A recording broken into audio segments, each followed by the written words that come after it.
बिस्मिल्लाहिर्रहमानिर्रहीम, अस्सलामु अलैकुम। एक्सप्रेस न्यूज़ की स्पेशल ट्रांसमिशन HBL-PSL 9 के हवाले से। और अब एक ही मैच बाकी रह गया है। देखते हैं कि कौन सी टीम फतह का ताज अपने सर पर सजाने में कामयाब होती है। क्या इस्लामाबाद यूनाइटेड की टीम चैंपियन बनती है या फिर मुल्तान सुल्तान्स की टीम चैंपियन बनती है। कल खेले गए जो दूसरे एलिमिनेटर में जिस अंदाज से इस्लामाबाद यूनाइटेड ने पेशावर ज़ल्मी को पछाड़ा और जो 186 रन का हदफ जिस अंदाज से 6 गेंदे कबल पूरा किया, कमाल की बैटिंग की 23 साला हैदर अली ने, जो पाकिस्तान की जानिब से 2 वनडे और 35 T20 इंटरनेशनल मैचेस खेल चुके हैं। लेकिन क्या बैटिंग की हैदर अली ने, और फिर उनका साथ दिया तजुर्बाकार इमाद वसीम ने, और दोनों ने निस सेंचुरियां बनाकर अपनी टीम को फतह से हमकिनार कराया। आज आराम का दिन है HBL-PSL में। कल फाइनल मुकाबला Multan Sultans versus Islamabad United. Islamabad United की टीम 2 मरतबा ये टूर्नामेंट जीत चुकी है और इस्लामाबाद यूनाइटेड की टीम यकीनन कोशिश करेगी कि तीसरी मरतबा इस टूर्नामेंट को जीते।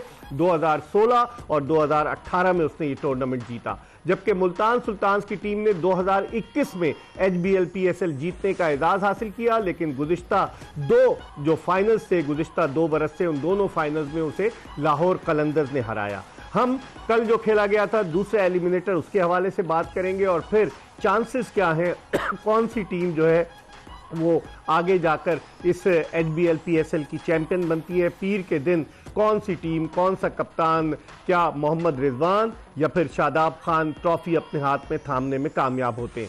हर रोज़ की तरह आज भी हमारे साथ मौजूद हैं पाकिस्तान के 2 टेस्ट क्रिकेटर्स खुर्रम मंजूर और तनवीर अहमद, और इन दोनों से हम बात करेंगे और इनसे कल के मैच के हवाले से हम शुरू करते हैं। खुर्रम, कैसा मैच हुआ? जब हम कल बात कर रहे थे तो तवक्को भी नहीं थी। 11 ओवर्स में 91 रन, 9 ओवर्स अभी बाकी थे, टॉप के बैट्समैन आउट हो चुके थे। आप और तनवीर कह रहे थे कि आजम खान डिपेंड करता है, वो 22 रन बनाकर आउट हुए, और फिर उसके बाद क्या हो गया? क्या हिप्नोटाइज कर दिया किसी ने पेशावर ज़ल्मी को?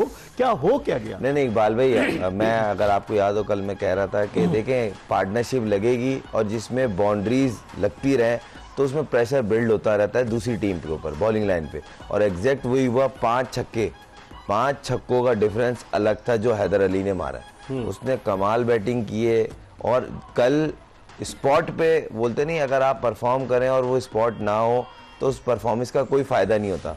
सबसे अच्छी चीज ये टीम की रिक्वायरमेंट थी, फाइनल सामने स्टेज था, आपने जिस तरह की नॉक की, अनबिलीवेबल छक्के मारे उसने और एफर्टलेस छक्के मारे, जितनी तारीफ कर ली जाए कम है। और इमाद ने जिस तरह उसको बात करता रहा, आपने देखा होगा लेकर चला, हर बॉल के बाद ऑलमोस्ट दोनों बात करते थे। ओवर के बाद करीब आके प्लानिंग दिख रही थी, पैनिक बटन नहीं था, बड़े कंट्रोल से फिनिश किया मैच को, बहुत अच्छा लगा। क्या कहेंगे तनवीर? हम तो तवक्को कर रहे थे कि जब 91 पे 5 आउट हो गए तो मैच फंसेगा, और जिस तरह खुर्रम कह रहा था कि आखिरी गेंद तक जाएगा, वो तो उन्होंने 6 गेंदे पहले ही पूरा कर दिया। मेरे ख्याल में बहुत ही बैड बॉलिंग हुई है। नो डाउट हैदर अली ने छक्के लगाए, अमाद ने बहुत अच्छी बैटिंग की, लेकिन ये कैसे हम कह सकते हैं कि बहुत अच्छी बॉलिंग हुई है? आपने 90-91 रन पे आपकी 5 विकेटें गिरी हुई इस्लामाबाद की, आपने सर्किल इतना ज़बरदस्त कर दिया, ऊपर के प्लेयर आपने सारे आउट कर दिए और ऐसे प्लेयर्स आपके रन कर रहे हैं। देखिए अमाद ने फिर भी कहीं ना कहीं ऐसी इनिंग्स उसने कहीं ना कहीं पाकिस्तान टीम में भी खेली हुई है। आप मैच नीचे फंसा, उसने रन कर दिया 40 रन उसे। हैदर अली ने इनिंग खेली, नो डाउट ने छक्के लगाए, लेकिन मेरा सवाल ये है आमिर जमाल से या और बॉलर से, क्या आपने उसको स्लो वन बॉलें की हैं? क्या आपने उसको एक्यूरेट यॉर्कर्स किए हैं? क्या आपने बाउंसर्स किए? उसके सर पे भी बॉल लगा। क्या आपने ऑफ स्टंप से बाहर यॉर्कर? आपने तो उसको बॉल ही नहीं की है, वो बल्ला घुमा रहा है, आप उसको दिए जा रहे हैं। भाई आप किस किस्म की बॉलिंग कर रहे हैं? लेकिन ऐसे अंडर प्रेशर आप उसकी बैटिंग की तारीफ नहीं करेंगे। 17वें या 18वां ओवर आपने किया, 18वां 23 रन दे दिए, लेकिन अंडर प्रेशर तनवीर आप उसकी तारीफ नहीं करेंगे। एक बैट्समैन, टीम किनारे लगी हुई है, टीम हार जाती है, अगर वो आउट हो जाता वो तो ड्राफ्ट में भी शामिल नहीं था। बात ये नहीं है, बात ये है कि आपने अगर छक्के खाए तो कैसे खाए, क्या छक्के खाए? जब मीटिंग होगी तो उसमें यही बात होगी ना, भाई आपने 23 रन दे दी 1 ओवर में, क्या आपने वाकई अच्छी बॉलिंग की? मोमेंटम वहीं से खत्म हुआ। क्या आपने वाकई अच्छी बॉलिंग की? आपने बैड बॉलिंग की है। मोमेंटम वहीं से खत्म हुआ आमिर जमाल के उस ओवर। इसमें कोई डाउट नहीं। आमिर जमाल आया था जब हम बैठ के डिस्कस भी कर रहे थे कि ये ओवर में शायद हैदर अली स्ट्राइक ले, क्योंकि ये दोनों साथ खेलते हैं। मैंने बोला था तनवीर भाई के साथ ब्रेक में बैठा हुआ, जब मैं कल बात कर रहा था कि ये हो सकता है इसको मार दे, तो उसकी सॉलिड रीजन ये थी कि ये दोनों साथ खेलते हैं, उसको बेहतर पता, और जिस तरह का उसका बैट स्विंग चल रहा था उसके, और तनवीर भाई जो बात कह रहे हैं ना, इसमें कोई डाउट नहीं, उसके जोन में आपने बॉलें दी, कोई यॉर्कर नहीं थी, कोई स्लो वन नहीं थी। वुड ने एक शॉर्ट पिच की, उसके हिट हुआ हेलमेट पे, मगर उसके बाद शॉर्ट पिच किसी ने नहीं की, वाइड ऑफ द क्रीज जाके किसी ने बॉल नहीं की कि हम ऑफ स्टंप के बाहर यॉर्कर मार लें, ऑफ स्टंप के बाहर स्लो वन कर लें।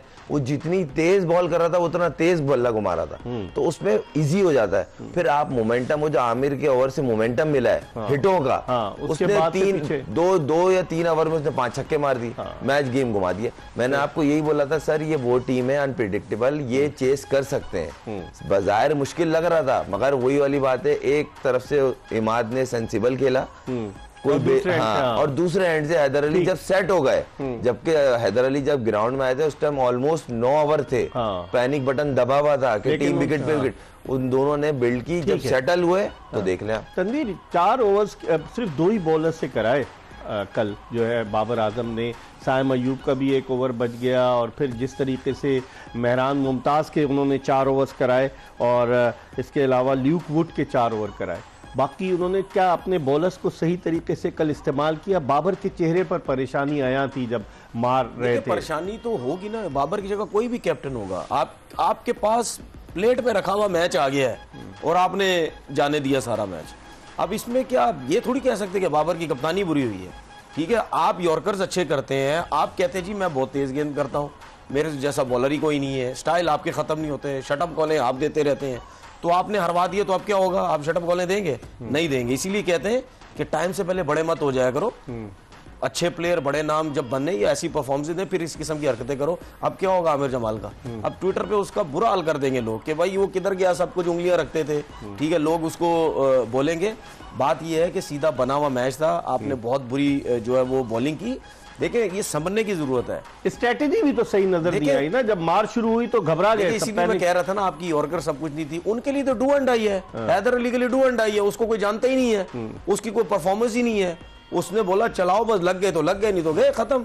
तो आप उसके एरिया में गेंद किए जा रहे हैं, वो मारता जा रहा है आपको। लेकिन अब आप क्या देखते हैं इस कामयाबी के बाद, कितना कॉन्फिडेंस बूस्ट हुआ होगा इस्लामाबाद यूनाइटेड को, जो हमेशा प्रिफर करती है कि टारगेट को चेस करे। कल हम बात कर रहे थे कि 229 रन का टारगेट उन्होंने मुल्तान सुल्तान्स के खिलाफ रावलपिंडी क्रिकेट स्टेडियम में चेस किया, और आज उन्होंने मतलब कल उन्होंने 186 रन बना डाले। तो आप समझते हैं कॉन्फिडेंस बड़ा हाई होगा फाइनल में? इस तरह का अगर आप मैच जीतते हैं ना, तो जाहिर सी बात है एज ए टीम आप बहुत अपने आपको बेहतर फील करते हैं कि नहीं यार हमने एक हारा हुआ मैच जीता 91 फॉर 5, और आप 11-12 रन की एवरेज चेस कर गए।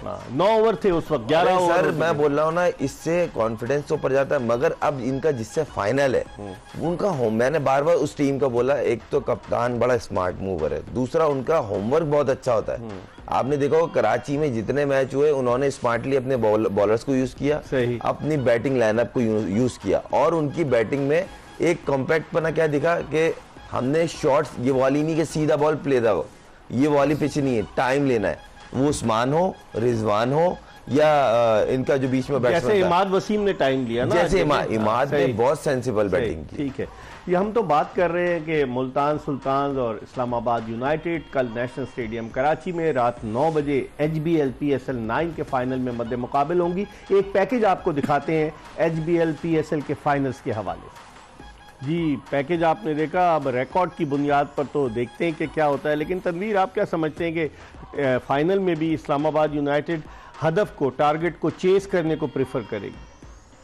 देखिए अब हो सकता है जीती है मैच तो इस वजह से कोशिश करे, लेकिन जो मैच जीती है कल वाला, उस हिसाब से तो मुझे ऐसा लगता है फैसला गलत कर गए थे। उसके बाद वो जो इनके फास्ट बॉलर हैं, मैकॉय नाम है शायद उनका, ओबेड मैकॉय, उन्होंने बहुत गंदी बॉलिंग की है। कुछ फैसले हुए हैं उनके खिलाफ चले गए, लेकिन आई थिंक किस्मत उनका साथ दे रही थी, तो इस वजह से वो मेरे ख्याल में जीत गए। और मुल्तान सुल्तान के खिलाफ आप इस तरह की गलतियां नहीं कर सकते। क्या कहेंगे, वो जिस तरह आप कह रहे थे कि कप्तान बड़ा स्मार्ट है, श्रूड है। सर वो उसकी ऑब्जर्वेशन बहुत अच्छी है, वो गेम को रीड बहुत अच्छा करता है, जो रिजवान अभी तक थ्रू आउट टूर्नामेंट में लगा।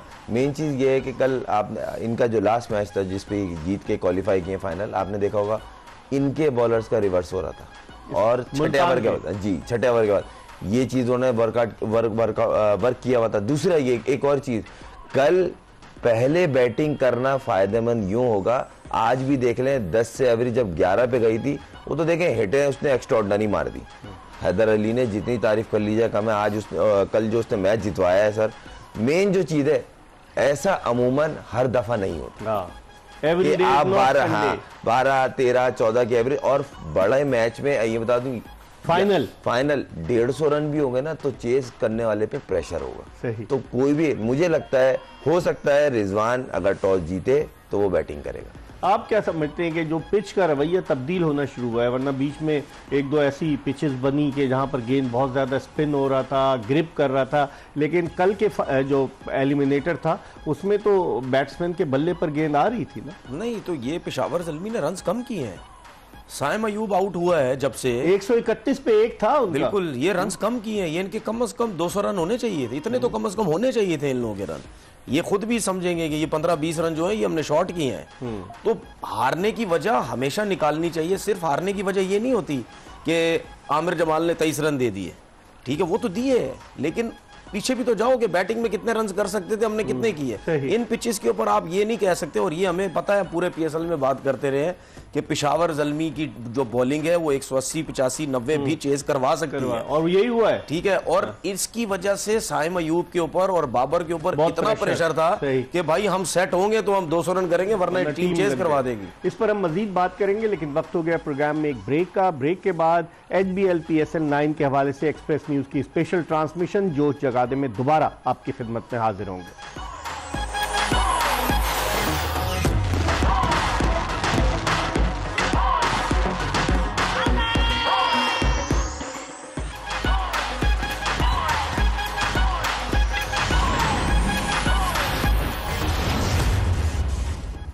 ब्रेक के बाद एक मरतबा फिर जोश जगा दे एक्सप्रेस न्यूज की स्पेशल ट्रांसमिशन में आपको खुशामदीद कहते हैं।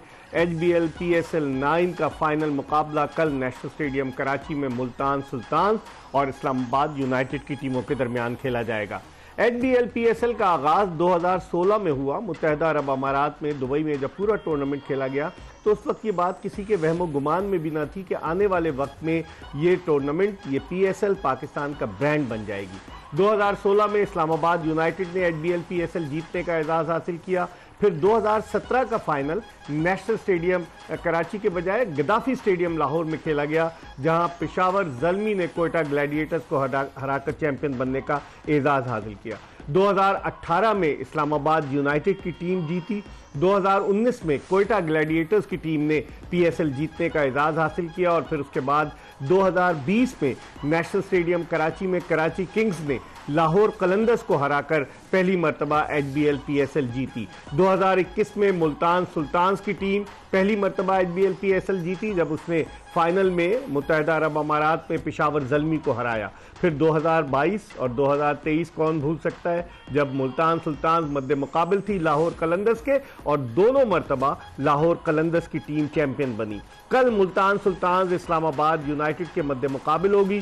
2 मर्तबा इस्लामाबाद यूनाइटेड ये टूर्नामेंट जीती है, मुल्तान सुल्तान 1 मर्तबा ये टूर्नामेंट जीती है। हमारे साथ मौजूद है पाकिस्तान के 2 टेस्ट क्रिकेटर्स खुर्रम मंजूर और उनके साथ मौजूद है तनवीर अहमद। इन दोनों से हम बात कर रहे हैं, कल जो मैच हुआ उसकी बाज़गश्त अब तक सुनाई दे रही है, और क्या क्रिकेट थी, क्रिकेट अपने नुक्ते उरूज पर नजर आई। लेकिन अब फाइनल के हवाले से हम थोड़ी सी बात करते हैं। खुर्रम कैसे देखते हैं फाइनल में कौन सी टीम को बरतरी हासिल होगी? आप समझते हैं कि कांटे का मुकाबला होगा? नहीं, दोनों इवन है, दोनों ने अच्छी क्रिकेट खेली है तो दोनों पहुंची और दोनों डिजर्व करती हैं, इसमें कोई डाउट नहीं है। दोनों ने अपने आखिरी 3-3, 4-4 मैच, मुल्तान तो शुरू से बड़ा अच्छा मोमेंटम में खेल ली थी, मगर जिस तरह ज़ल्मी को बीट किया है इस्लामाबाद ने, मतलब एक ऑलमोस्ट हारा हुआ मैच था, और इस तरह का मैच आप जीत के आते हैं ना तो आपकी टीम का as a team, as a family confidence काफ़ी हाई होता है, और आप आगे जो मैच होता है ना उसको फिर उसी तरीके से देखते हैं। मगर एक चीज़ मैं यहाँ बोलना चाहूँगा, इस्लामाबाद की जो प्लेइंग 11 है वो देखनी पड़ेगी, उसमें बहुत सारा क्वेश्चन मार्क। बिल्कुल सर, क्योंकि वो जो बॉलर खेला, मैं फिर बस देता हूँ अपनी बात पे, रोमान रईस बैठने वाला बॉलर नहीं है। क्या कहेंगे तनवीर के, तब्दीली होगी? रोमान रईस आ सकते हैं, इस्लामाबाद यूनाइटेड को चेंज कर सकता है फाइनल में, और बराबर का मुकाबला होगा, या आप समझते हैं किसी टीम को दूसरी टीम पर थोड़ी एज हासिल होगी? देखिए, जो फास्ट बॉलर खेले हैं वेस्ट इंडीज़ के मैकॉय जो हैं वो उन्होंने बहुत बैड बॉलिंग की है। हो सकता है उसमें चेंजिंग्स हो सकती है, लेकिन मुझे ऐसा लगता है कि कहीं ना कहीं जो कैप्टन है या इनके हेड कोच है उनको ट्रस्ट नहीं है या वो खिलाना नहीं चाहते रोमान रईस को। हालांकि मैच खेले उन्होंने अच्छी बॉलिंग भी की है, एक आध मैच में रन हुए, बॉलिंग भी अच्छी की, लेकिन उनको बिठाया जा रहा है, खिलाया जा रहा है, बिठाया जा रहा है। मुझे ऐसा लगता है कि टाइमल मिल्स को ना खिला दे ये, क्योंकि वो उनको रन्स तो हो रहे हैं बहुत ज़्यादा। हो सकता है शायद उनको एक्सपीरियंस ज़्यादा है लीग्स क्रिकेट का, जिसकी वजह से उनको मौका जो है वो दे दें। उबैद मक्का नहीं आएगा आप लगता है? 4 ओवर में उसने 50 रन दिए थे। मुझे तो नहीं लगता, नहीं मेरे ख्याल उन्होंने 4 ओवर भी नहीं किए, 4 या 3 ओवर, 3 ओवर में दिए उन्होंने। 3 ओवर में आई थिंक उन्होंने 3 ओवर में उन्होंने 50 रन दिए, तो मुझे तो नहीं लगता कि उनको खिलाया जाएगा। तो भाई एक चीज और है कि वो थोड़ा ऑफ स्टंप के बाहर 4 ओवर्स की उन्होंने जितनी भी बॉलिंग की ना outside the off stump ball की है। मतलब T20 with in stump bowling की जाती है, जितने भी देख रहे हैं लीग्स हैं इंटरनेशनल मैच हो। ये वाहिद बॉलर मुझे लगे जो पहली बॉल से ऑफ स्टंप के बाहर से बॉल कर रहे थे, उस पे मार इन्हें जो बॉलिंग वो कर रहे थे उस पे मुझे लगा कि मार कम पड़ी है। उसमें आप देखो ना, स्लो वन भी कर रहा है, इतनी पीछे कर रहा है, ऑफ स्टंप से बाहर जो है वो बॉलिंग कर रहा है। मुझे नहीं लग रहा था वो ऐसे कोई रिदम में है कि हाँ, हम बात कर रहे हैं ना बॉलर्स की, तो हम देखते हैं कि टॉप विकेट टेकर्स अब तक कौन है HBL PSL 9 में। अगर टॉप विकेट टेकर्स पर नजर आप डालें तो आपको अंदाजा होगा कि उसामा मीर 23 विकेटों के साथ टॉप पर है। अगर ये 2-3 विकेटें और लेते हैं तो ये हसन अली का रिकॉर्ड तोड़ देंगे कि जिन्होंने एक PSL में सबसे ज्यादा 25 विकेटें ली है। उसके अलावा मोहम्मद अली की 18 विकेटें हैं, अबरार अहमद की जो है 16 विकेटें। अगर आप देखें तो ये 2 मुल्तान सुल्तान के, फिर अबरार कोयटा ग्लैडिएटर्स के, अकील हुसैन कोयटा ग्लैडिएटर्स के, नसीम शाह की 15 विकेटें हो गई हैं। अब इसको तनवीर, आप बॉलर हैं, आप इसको कैसे देखते हैं? देखिए क्लियर एक चीज नजर आ रही है, टॉप 10 फास्ट बॉलर जो है उसमें से 4 जो है वो मुल्तान सुल्तान के बॉलर्स हैं, जिसकी वजह से उनकी टीम फाइनल में पहुंची। लेकिन फाइनल में पहुंची तो इस्लामाबाद भी है। लेकिन मैं इस वजह से फास्ट बॉलर्स की बात कर रहा हूं कि उन्होंने एक्स्ट्राऑर्डिनरी बॉलिंग की है सबने। उसामा मीर जो स्पिनर, उन्होंने बड़ी अच्छी बॉलिंग की, मोहम्मद अली ने बहुत अच्छी बॉलिंग की, अब्बास ने कहीं कुछ पैचेस में आके बहुत अच्छी बॉलिंग की, डेविड विली एक्स्ट्राऑर्डिनरी वो नए बॉल के साथ बॉलिंग कर रहे हैं। इस पूरे टूर्नामेंट में मेरे ख्याल में जो डेविड विली या मोहम्मद अली जो हैं, ये वाहिद 2 बॉलर लगे इन्होंने एक चैनल पे बॉलिंग की है ज्यादा। इन्होंने, इसकी रीजन भी हो सकती है इनकी परफॉर्म करने की, क्योंकि इनकी स्टार्टिंग ही मुल्तान से हुई। हाँ, वहां पर पिच ऐसी थी, पिचेस ऐसी थी, वहां पे दूसरे बॉलर की बनिस्बत इन्होंने अच्छी जगह पकड़ी, अच्छे एरिया में गेंद की, विकेट्स मिली, जिसकी वजह से इनका जो कॉन्फिडेंस है वो जो है वो बहुत अच्छा हुआ। अच्छा, अगर हम खुर्रम बैट्समैन की बात करें, बाबर आजम छाए रहे। अगर देखा जाए तो सबसे ज्यादा रन बाबर आजम ने, बैड लक हुई उनकी कि उनकी टीम फाइनल में नहीं पहुंच सकी, लेकिन उनकी फैन फॉलोइंग इतनी है कि नेशनल स्टेडियम कराची में लोग बाबर आजम की बैटिंग देखने के लिए आ रहे थे कल। दुनिया का सर, हम खुद बहुत बड़े फैन है, क्या खेलता है सर, और कमाल बैटिंग की। 569 रन पूरे टूर्नामेंट में उसने जिस तरह खेला है, जिस तरीके से डोमिनेटिंग क्रिकेट खेली है उसने सर, आउटस्टैंडिंग। स्ट्राइक रेट भी मेन चीज सर, मेन चीज ये मुझे सबसे ज्यादा जो खुशी हुई है ना, इसने साइम को जिस तरह ग्रो किया है, कमाल। और वो लड़के ने जिस तरह इसके साथ बैटिंग की है, पार्टनरशिप बनाई है, हर मैच में सर्किल जिस तरह इन दोनों ने खेला है सर, बेहतरीन। साइम का स्ट्राइक रेट तंवीर देखें 157 का साइम अयूब का, और फिर बाबर आजम का 142 का। लेकिन मोहम्मद रिजवान और उस्मान खान ये भी खतरा साबित हो सकते हैं इस्लामाबाद यूनाइटेड के लिए। बिल्कुल, और ये भी अच्छी चीज़ है कि रिजवान भी हमें फॉर्म में जो है वो नज़र आए हैं। बीच में लग रहा था कि इनकी फॉर्म इतनी अच्छी नहीं है, लेकिन आई थिंक वही बात है ना कि आपकी टीम अगर फाइनल में पहुंचती है, अब यहाँ भी बैटिंग देख लें इनकी, जो इनके रिजवान है ऊपर के प्लेयर है, उस्मान जो है जिनको इतना ज़्यादा हाईली रेट नहीं किया जा रहा था, फिर उसके बाद रिजा हेनरिक्स भी इनके साथ हैं, लेकिन वो चले गए। लेकिन इस लिस्ट में उनका भी जो है वो नाम है, तो मेरे ख्याल में बहुत ज़बरदस्त। लेकिन अगर खुर्रम इनको देखें आपके, शादाब खान, आगा सलमान ये 300 रन बना चुके हैं, और फिर आप कॉलन मनरो जो नहीं खेले मैच, 2 मैचेस नहीं खेले, उनके भी 300 रन हैं, तो बैटिंग बुरी नहीं है इस्लामाबाद। मैं उम्मीद करता हूँ इस्लामाबाद के लिए फाइनल में मनरो जो है वो अवेलेबल हो, क्योंकि वो जिस तरह की फॉर्म में खेलेगा अगर मनरो सर, हेल्स बैठेगा सर, कोई डाउट ही नहीं है सर। पूरे टूर्नामेंट में उसके हाईएस्ट 20-25 है। नहीं, एक में 40 कुछ किए हैं सर। वो गप्टी लाया उसने पहले मैच में 60 किए, कल भी उसने जो रन किए कल भी उसके मुकाबले में ज्यादा, वो तो 0 पे आउट हुआ है। तनवीर, आपकी क्या राय है कि चेंज आ सकता है? देखिए, जबरदस्ती एडजस्ट करने की जरूरत नहीं है। अगर वो फिट है तो फिर आप जो है वो सोचें, अगर वो फिट नहीं है तो सोचने की जरूरत नहीं है, क्योंकि गप्टिल बहुत अच्छा खेल रहा है, ठीक है ना, तो वो चेंजिंग करने की जरूरत नहीं, मुझे नहीं लगता कोई ऐसी चेंजिंग होगी। तो अगर आप बिला वजह टीम चेंज करेंगे तो फिर इसमें जो हेड कोच का एक्सपीरियंस, इतना अरसा काम किया माइक हैसन, तो वो फिर उनका भी समझ आ जाएगा ना कि भाई आप जबरदस्ती एडजस्ट करने की कोशिश कर रहे हैं, ये हम यहाँ बात कर रहे हैं। लेकिन वो क्या सोच रहे हैं, वो ये सोच रहे होंगे कि गप्टिल जो एक बहुत जबरदस्त प्लेयर है, अगर वो खड़ा हो गया तो उसने हमें जितवा देना। तो और ये माइक हैसन न्यूजीलैंड की टीम का कोच भी रहा है, गप्टिल के साथ काम कर चुका है। बिल्कुल, और बहुत सी चीजें होती है ना, उसामा मीर लेग स्पिन भी करते हैं, ठीक है, उससे भी बहुत ज्यादा जो फायदा हो सकता है। एक अभी साइम अयूब की बात हो रही थी बाबर आजम के साथ, इसमें कोई शक नहीं है, उसने बाबर आजम ने इसको अपने साथ समझाया रखा, जो भी है उसने समझा भी। लेकिन अफसोस मुझे ये हुआ कि हारिस हो गया, हसीब हो गया, इन्होंने कुछ नहीं समझा कि भाई इतने बड़े प्लेयर के साथ, वर्ल्ड क्लास प्लेयर आपके साथ बैटिंग कर रहा है, ठीक है, मतलब यानी उससे पूछो क्या है भाई, बॉल इतना तेज होता है, तुम इतने आराम से क्यों खेलते हो, हाथ से बॉल निकल रहा है, जब बॉलर के हाथ से बॉल निकलता है तुम उसको रीड कर लेते हो, कितनी जल्दी रीड करते हो। यही होता है ना कि अगर आप बॉल, जो बैट्समैन जिनके बारे में हम ये बात करते हैं ना कि ये बहुत टाइम है इसके पास, इसका मतलब ये नहीं है कि बॉलर तेज गेंद नहीं कर रहा होता, बॉलर तेज ही कर रहा होता है, वो हाथ से निकलते हुए इतना जल्दी पिक करते हैं तो उसके बाद वो पोजीशन पे आ जाते हैं। आप जो एलेक्स हेल्स की बात कर रहे हैं, 10 मैचेस खेला, 148 रन, उसका हाईएस्ट 47 है। अब इससे अंदाजा लगा ना, इतना बड़ा 50 नहीं है, ठीक है, इतना बड़ा प्लेयर है, और इसकी ये मेरे ख्याल से वाहिद एडिशन होगा जिसमें कोई इसके 50 ही नहीं है कोई। और इस पे बड़ा हैवी रिलाय करती है इस्लामाबाद यूनाइटेड। मगर मेरी दिली ख्वाहिश ये है कि एक अच्छा मैच के लिए इनको अवेलेबल होना चाहिए मुंडो, वो जिस तरह की फॉर्म में है ना सर। इस पर हम मजीद बात करेंगे, लेकिन वक्त हो गया प्रोग्राम में एक ब्रेक का। ब्रेक के बाद खुर्रम मंजूर और तनवीर अहमद के साथ दोबारा आपको ज्वाइन करेंगे।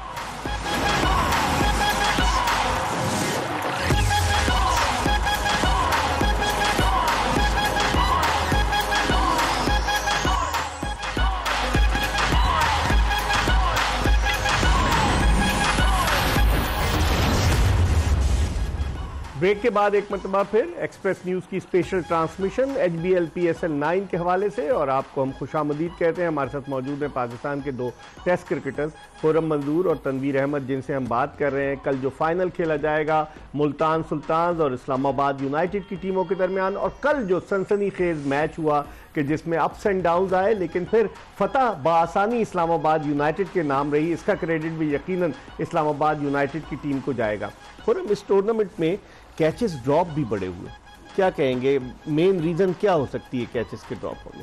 कैच ड्रॉप होने बेसिक रीजन यही है कि लैक ऑफ प्रैक्टिस आपने, और सारे कैच जो ड्रॉप हुए वो फ्लैट नहीं हुए, हाई कैच ड्रॉप है, और बाउंड्री की खासतौर mid wicket square leg area में या थर्ड मैन एरिया में कोई कैच आया और वो लेट जज हुआ, या आप पोजीशन पे नहीं आ पाए क्लियर, तो जो भी जितना भी होने ये वाले कैच जो होते हैं ना, ये ज्यादातर प्रैक्टिस कम होने की वजह से ड्रॉप होते हैं। सही। तो बाकी ये कि हर प्रोफेशनल तो है, तो आपको अगर प्रैक्टिस ये चीज की भी बतानी पड़ेगी, करनी पड़ेगी। तो फिर तनवीर, अगर लिस्ट पे आप नजर डालें, जेसन रॉय सबसे ज्यादा कैचेज उन्होंने लिए कोयटा ग्लैडिएटर्स की तरफ से, 10 मैचों में 12 कैच, और उसके अलावा फहीम अशरफ के 9 हैं, साइम अयूब ने 9 कैचेस लिए, फिर शादाब खान कल के मैच में जो 4 कैचेस लिए तो उनके कैचेस की तादाद 8 हो गई।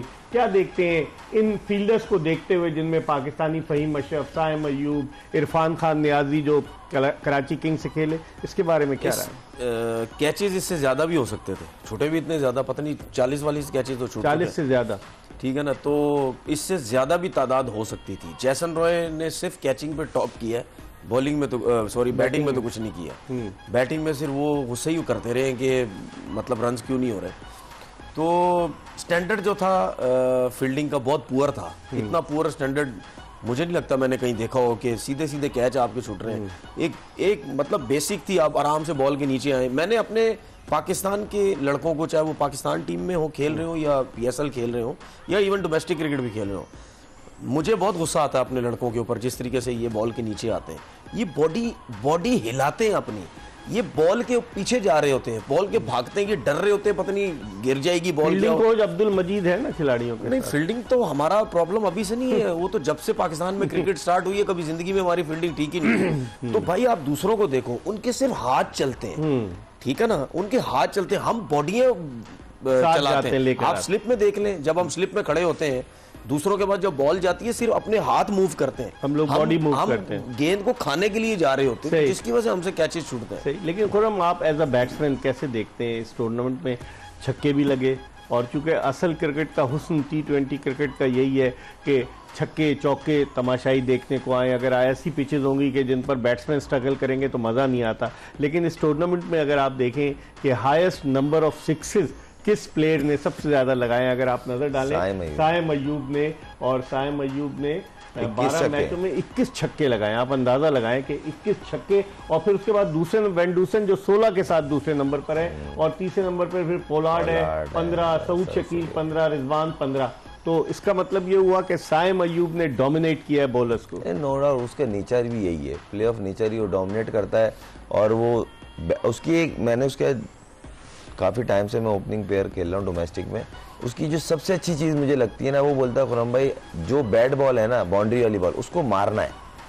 ये इसमें वो आउट भी होता है हाँ, कई दफा। उसकी ये अच्छी चीज़ है, यानी कि फेयरलेस है पहली बात। दूसरी चीज़ ये जो बैट बॉल है उसको कन्वर्ट करना है बाउंड्री में, अच्छी बॉल ऑटोमेटिक रिस्पेक्ट देंगे। ऐसे प्लेयर की सिलेक्शन या ऐसे प्लेयर को काफ़ी टाइम के बाद देखने में आया जो इतना अच्छा फेयरलेस खेल रहा है। आप समझते हैं साइम अय्यूब ने अपना केस स्ट्रॉन्ग किया है T20 वर्ल्ड कप के लिए एज एन ओपनर की बात कर रहा हूं। मैंने तो लास्ट शो में ही बात की थी कि जितना टैलेंट उसके अंदर है, अगर वो अपने टैलेंट के साथ ज्यादती नहीं करेगा, वो परमानेंट मेंबर होगा पाकिस्तान टीम का। और वो उस टाइम बाहर होगा, या वो इंजरी से कभी बाहर होगा, या जब रिटायर होना। मैं इतनी बड़ी बात बोल रहा हूँ, 10-15 साल क्रिकेट खेलने वाला प्लेयर है, ठीक है। और पहले भी मैंने एक चीज बोली थी कि बाबर आजम के बाद ये वाहिद ऐसा प्लेयर है या टैलेंटेड प्लेयर है जो आपको एक नेचुरल टैलेंट मिला है। और आपका इंटरनेशनल क्रिकेट में है ही क्रिकेट, आपकी बैट बॉल जो आप उसको जाने मारते हैं, छोड़ते नहीं है, और ये इसमें क्वालिटी है। खुरम एक और चीज, इसने बॉलिंग में भी लोगों को इम्प्रेस किया है, जिस तरीके से पावर प्ले में बॉलिंग करना 6 ओवर्स में। इसमें क्रेडिट बाबर को देना पड़ेगा, बाबर ने उससे करवाई,